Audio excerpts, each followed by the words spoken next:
In this tutorial, we're going to learn how to turn a photo into a drawing in Krita using halftone and lineart photo effects. We are also going to learn a few different techniques to improve the effect, including making it in color instead of black and white. The first thing that we're going to do is create a new filter layer. The filter that we want is in the artistic category and it's called halftone. I've made a video previously about this filter, so I'm not going to explain how it works in this video, but essentially it turns the brightness of the photo into a Screentone pattern by default.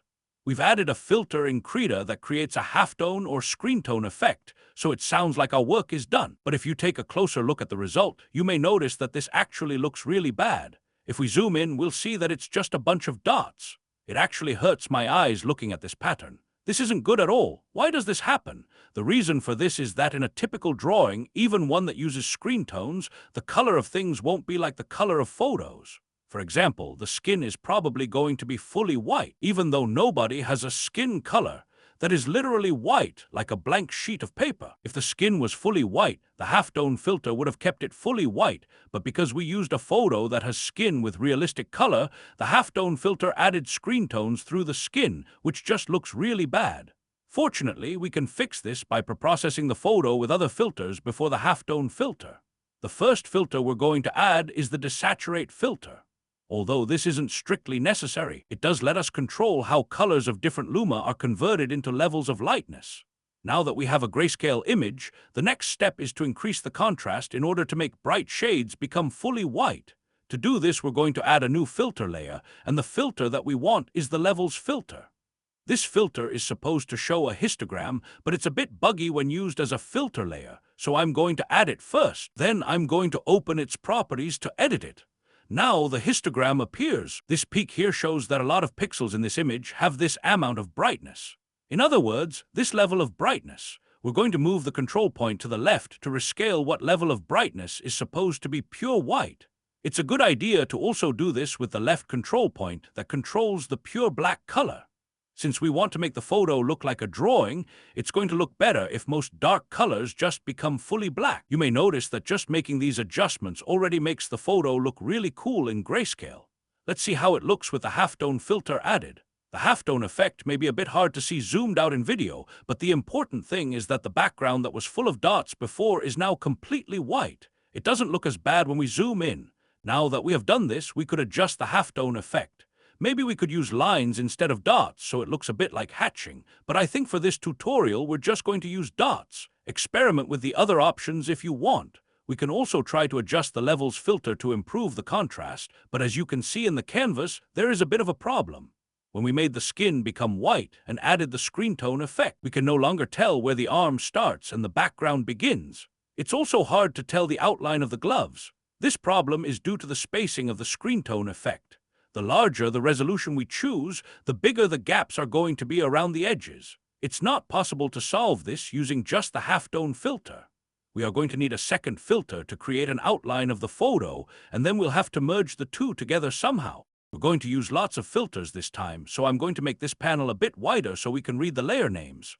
Next, I'm going to select all the layers and put them into a single group. This will make things more organized. I'll name the group Halftone Effect. We won't need it for a while, so I'm going to hide it. We are going to need the photo layer to create the lineart effect, but we also need it to stay here in order to create the halftone effect. This means we need 2 copies of this photo layer. Fortunately, we can make this work in Krita by creating a clone layer of the photo layer. We're going to move the clone to outside the halftone group, and then we'll put it in a different group, which is going to be our lineart effect group. Next, we're going to learn how to create the lineart effect using filter layers in Krita. Let's add a new filter layer on top of our photo, or in this case on top of the clone of the photo.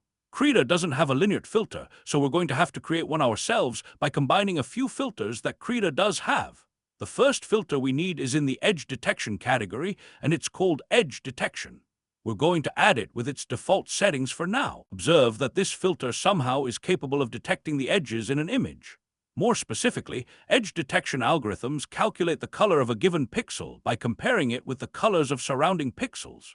If a pixel has a color that is similar to neighboring pixels, the resulting color becomes black. If the color is very different, the resulting color is white. While this is very useful, it's not exactly what we want. We want the outline to be black. With this filter, the outline looks white, so we are going to have to invert this. Let's add a new filter to our layer stack. The filter that we want is in the Adjust category. In principle, what we should do next is add the Invert filter to invert the colors. But if we add this filter, it's not going to look perfect because areas that have slight fluctuations of color over a surface will become light gray. So after adding the Invert filter, we're going to need to add a Levels filter to make it look cleaner. Fortunately, there is a way to do these two things using a single filter. The filter that we want is the Color Adjustment filter. First, we're going to move the left control point all the way to the top and the right control point all the way to the bottom. The result is identical to using the Invert filter. Next, we can drag the control points closer to the center. This has the same effect as applying the Levels filter after the Invert filter. This looks closer to what we want, but parts of the Lineart are colored for some reason. We already know how to make this black and white. We're going to add a Desaturate filter on top of it all. It's worth noting that in this case, you might want to try some unusual settings for the Desaturate filter, since the color of the pixels are a function of their contrast against neighboring pixels. For example, if we choose the minimum option, it's going to make the Lineart thicker because it uses the value of the RGB component with the smallest value. For example, if a pixel is pure red, that means green and blue have the value of 0, so the Desaturate filter will make it become black instead of gray. On the other hand, if we choose the maximum option, it's going to make the Lineart look lighter, since it uses the value of the greatest component. I leave it on the default setting.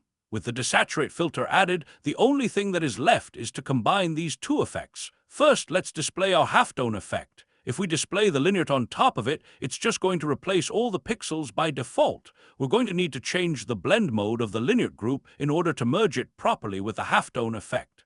The blend mode that we want is in the Arithmetic category. It's called Multiply. If we do this, the effect will be complete. We can use this technique to turn pretty much any photo into a drawing, but this tutorial isn't over yet. There is a few more tricks that I'd like to teach you about. Next, we're going to learn how to make this colored instead of black and white. To do this, we're going to add a new filter layer on top of everything. The filter that we want is in the Map category, and it's called Gradient Map. It has two gradient stops by default, but the right gradient stop may get hidden due to a bug sometimes, so let's resize this dialog to see it. You can see that by default this filter is making the image transparent.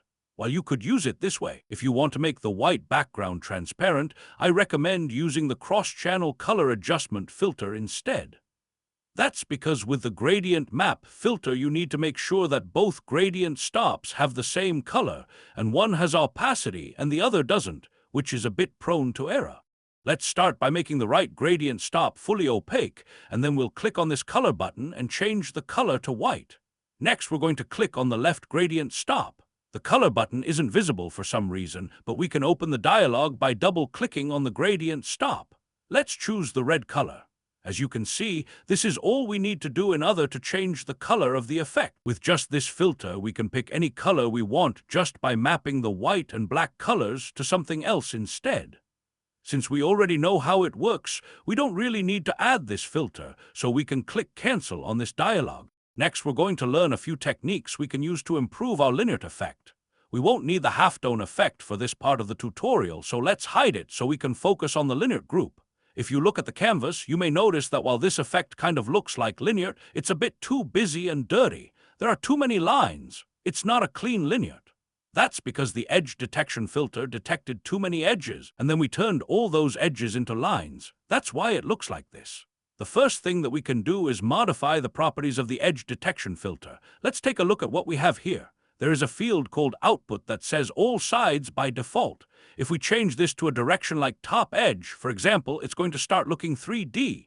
That looks cool, but it's not what we want, so we aren't going to change this field. This field needs to stay on all sides, so it creates Lineart instead of a stone effect. The next field that we can take a look at is this radius. If we increase this value like this, then everything turns black. That's not really useful for what we're trying to do. Let's return it to 1 pixel of radius. Finally, we have the formula. This is the important one. Krita comes with 3 different edge detection formulas, and the most obvious difference between them is how many edges they detect. The first formula detects the most edges. If we change this to a different formula, the Lineart will look cleaner because fewer edges will be detected. In fact, you might just want to use the simple formula instead, since it looks really clean in general. On the other hand, if it looks really clean, maybe that means there is some loss of detail going on when we use the simple formula. Maybe we want that detail, so maybe we want to use the first formula instead. But the first formula looks too dirty because it's detecting too many edges. How can we make it detect fewer edges so the linear looks cleaner? There is actually a very simple solution for this. We just need to get rid of the edges. We can do this by adding a blur filter before the edge detection filter. So we're going to select the clone layer first, and then we add a new filter layer. And the filter we want is in the blur category. It's called blur. This is the simplest blur filter in Krita. Observe that simply adding the blur filter seems to be enough to get rid of most of the dirtiness in the lineart. It actually looks very clean already, thanks in part to the color adjustment filter that we added before. And there is one more interesting thing. Let's disable the filters that create the lineart and leave only the blur filter enabled. Observe in the canvas how there is very little blur applied to the photo. When zoomed out, it may be practically imperceptible, but for the edge detection filter, this makes a lot of difference. This isn't the best method. We have to remove the edges. Let's delete this filter and add a different filter layer. This time we're going to use Gaussian blur instead of the basic blur. The effect seems to be the same at first glance, but Gaussian blur is slightly better than the basic blur. Although using a blur filter is effective, there are two drawbacks you have to consider. The first drawback is the loss of detail. The greater the blur radius, the more detail you lose. The second, and perhaps more important drawback, is that the blur filter will make the lineart thicker. The greater the radius, the thicker and less detailed the lineart becomes. There is a second filter that we can use to get rid of the edges and make the lineart cleaner. Let's delete the Gaussian blur filter and hide the lineart effect so that we can see how it works. Then we'll add a new filter layer. The filter that we want is the levels filter. Normally, when we use the levels filter, we compress the input levels, which increases the contrast of the image. However, this time we are going to change the output levels at the bottom, which is going to decrease the contrast instead. When we move the output extremes close to each other, it reduces the distance between the colors of the pixels, which effectively makes the image smoother. The funny thing is, if we add only this filter, all it does is make the photo look gray and horrible, so it feels like this feature can only make things look worse. However, if we enable the lineart filter, and then we enable this levels filter, it improves the lineart effect. There are many cases a filter doesn't seem very useful by itself, but becomes effective when combined with other filters to form a complex effect. The next technique that we're going to learn is a bit more complicated, but seems to produce the best quality results. Let's start by deleting the filter again and disabling the lineart effect so we can see what we're doing. The first thing that we need to do is create a clone of the photo. We are going to put this clone inside a group, which I'm going to name Smooth Effect. Our objective is to do something with this group that will make the photo underneath become smoother. To do this, we are going to add a filter layer on top of the clone. The filter that we want is in the edge detection category. It's called Gaussian High Pass. This filter may seem a bit strange because by default it will just make the entire canvas gray. That doesn't seem very useful. What is the purpose of this? Let's try increasing the radius. Then suddenly the photo is revealed on the canvas in the middle of all the gray. More specifically, this filter replaces the gray color with the color of the edges it detects through its edge detection algorithm. I'll leave the radius at 30 pixels. Now we have added the Gaussian high pass filter to the clone. But how do we make this filter here affect the photo outside here? To do this, we are going to have to change the blend mode of the smooth effect group. There are a few blend modes that use the gray color as a neutral color.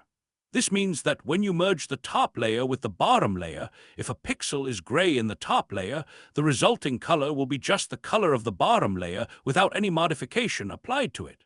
One of these blend modes is the overlay blend mode. But there are others. The blend mode that we are going to use is in the lighten category.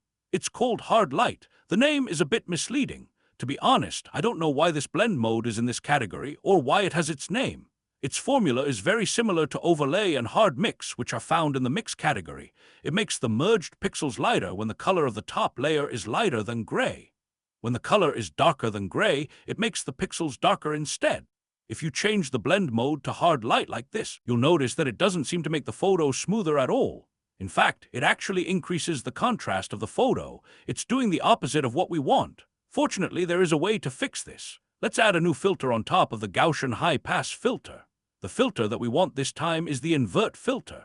If we add this filter to the stack, the hard light blend mode that increased the contrast previously is going to make things blurry instead. It works like magic.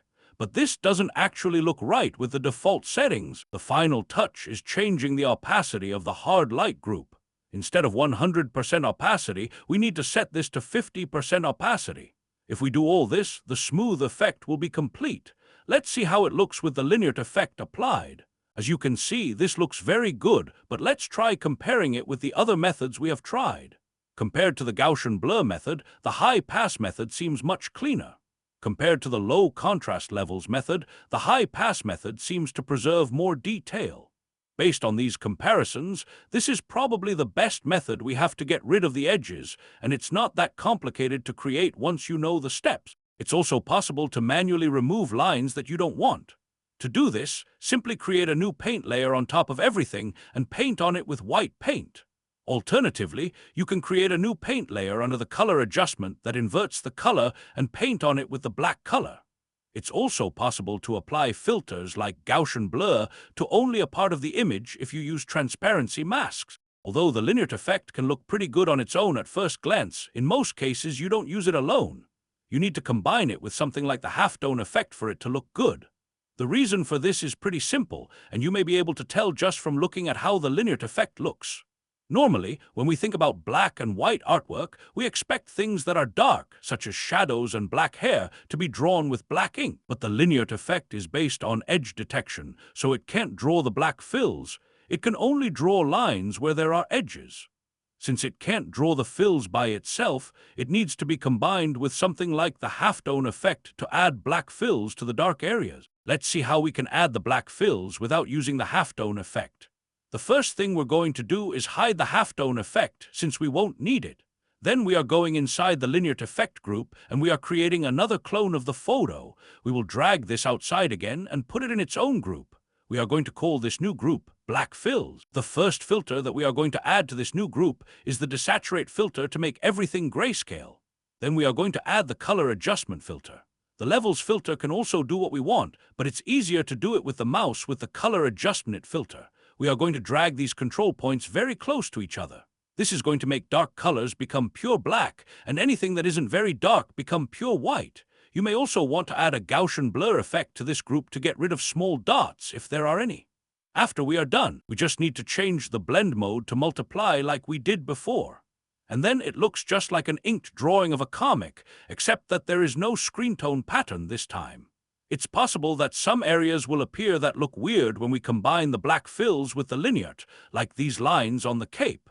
We could use a paint layer to turn this white if we wanted, as we've already learned. The next technique that we're going to learn is how to add gray fills. Fundamentally, we are going to do the same thing we did for the black fills group, so instead of redoing it from scratch, let's just duplicate the black fills group and change the name to gray fills. There are only two adjustments we need to make. First, let's edit the color adjustment filter so that more brightness levels are turned into pure black. You may be wondering how we are going to turn this into gray. It's actually extremely simple. All we have to do is change the opacity of the group and then it becomes gray. Now that we have gray fills, there is one final trick that we can learn. First, let's add a halftone filter again.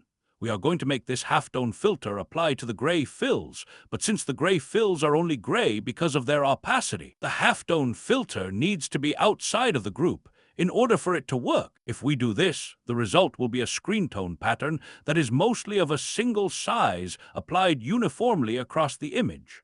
This is similar to how physical Screentones work in real life. Let's take a look at how this compares to the other halftone filter we created.